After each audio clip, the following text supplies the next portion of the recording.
तो दोस्तों अगर आप दुनिया भर के ज़्यादातर फाइटर जेट्स को देखते हैं तो आप सब लोगों को एक बात कॉमन दिखाई देगी कि मैक्सिमम फाइटर जेट के अंदर यूके बेस्ड कंपनी यानी कि मार्टिन बेकर की बनाई हुई इजेक्शन सीट्स का इस्तेमाल किया जाता है। और इसके पीछे कहीं ना कहीं एक काफ़ी ज़्यादा बड़ा कारण है। सबसे पहले इनकी रेपुटेशन, और इसके बाद में अगर आप इनकी इजेक्शन सीट्स की सेफ्टी को देखते हैं तो वो पूरी दुनिया के अंदर सबसे बेस्ट मानी जाती है। और अब तक यूके की जो मार्टिन बेकर कंपनी है तो ये कई सारे पायलट्स की जो जान है उसे भी बचा चुके हैं अपने इजेक्शन सीट्स के दम पर। क्योंकि इनकी जो इजेक्शन सीट्स होती है तो सबसे पहले अगर आप पाकिस्तान को भी देखते हैं, पाकिस्तान भले ही चाइनीज़ ओरिजिन के JF-17 फाइटर जेट्स को इस्तेमाल करता है, लेकिन इस सब के बावजूद भी वे यूके की जो मार्टिन बेकर कंपनी है तो इन्हीं की जो इजेक्शन सीट्स है इनका इस्तेमाल अपने JF-17 फाइटर जेट के अंदर लगा करके करते हैं। तो आप सब लोग यहीं से आइडिया लगा सकते हैं कि सेफ्टी के इशू को लेकर के भी पाकिस्तान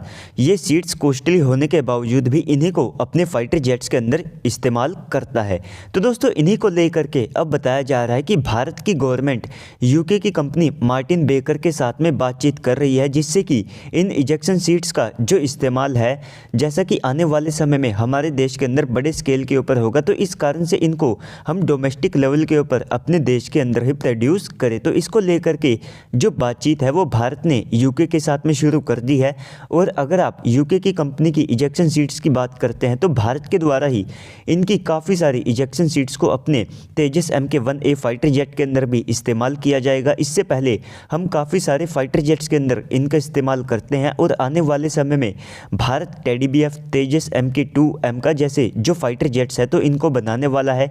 और इनके लिए हमारे पास इजेक्शन सीट्स को लेकर के ज़्यादा ऑप्शंस मौजूद नहीं है, जिसके कारण से हम यूके की जो मार्टिन बेकर कंपनी है तो इन्हीं की इजेक्शन सीट्स का इस्तेमाल करेंगे। तो ऐसे में जब हमको इतने ज़्यादा बड़े स्केल के ऊपर इनकी सीट्स का इस्तेमाल करना ही है तो क्यों ना हम इनको अपने देश के अंदर बना करके रेडी करें। तो इसको लेकर के जो बातचीत है वो भारत के साइड से अब की जा रही है।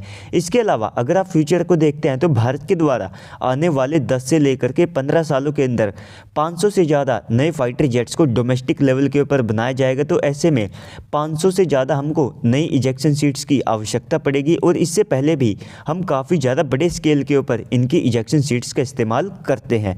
और इसी के साथ में कुछ समय पहले ये भी खबर सामने निकल करके आई थी कि DRDO के द्वारा अब कोशिश की जा रही है कि वे एक जॉइंट वेंचर के माध्यम से ही अपने देश के अंदर ये जो क्रूशल टेक्नोलॉजी है इसको रेडी करें, जिससे कि हमारे जो फाइटर जेट्स हैं वे आने वाले समय में इजेक्शन सीट्स और साथ में जो जेट इंजन है तो इन जैसी क्रूशल टेक्नोलॉजीज से 100% लेस हो सके और ये जो टेक्नोलॉजीज़ हैं ये भारत के अंदर ही डेवलप की जाए। तो यूके भी लगातार भारत की ग्रो करते हुई डिफेंस मार्केट का कहीं ना कहीं बेनिफिट उठाना चाहेगा, क्योंकि इनकी भी जो इकोनॉमी है उनको इसकी काफ़ी ज़्यादा आवश्यकता है। इसी के लिए यूके की कंपनी रोल्स रॉयस भी भारत के साथ में जेट इंजन की जो टेक्नोलॉजी है उसको शेयर करने के लिए तैयार हो चुकी है। ना केवल ये भारत के साथ में ट्रांसफ़र ऑफ टेक्नोलॉजी करेंगे बल्कि ये एक नए इंजन को रेडी करेंगे। इसके अलावा जो IPR राइट्स है तो उनको भी ये क्लियरली भारत के साथ में शेयर करने के लिए रेडी है, जिससे कि हम इसके चाहे तो जो एक्सपोर्ट है वो भी कर सकते होंगे। और अगर हम इस इंजन के नए वेरिएंट्स को डेवलप करना चाहे तो उसको लेकर के भी भारत के पास में पूरी आज़ादी रहेगी। तो इस प्रकार की जो इंगेजमेंट है वो अब आप सब लोगों को यूके और भारत दोनों के बीच में दिखाई देगी। आप सब लोगों को यूके और भारत के बीच में काफ़ी सारी भविष्य में डिफेंस डील्स होती हुई दिखाई देगी, क्योंकि यूके के पास में डिफेंस सेक्टर को लेकर के भारत को देने के लिए काफ़ी कुछ रखा है।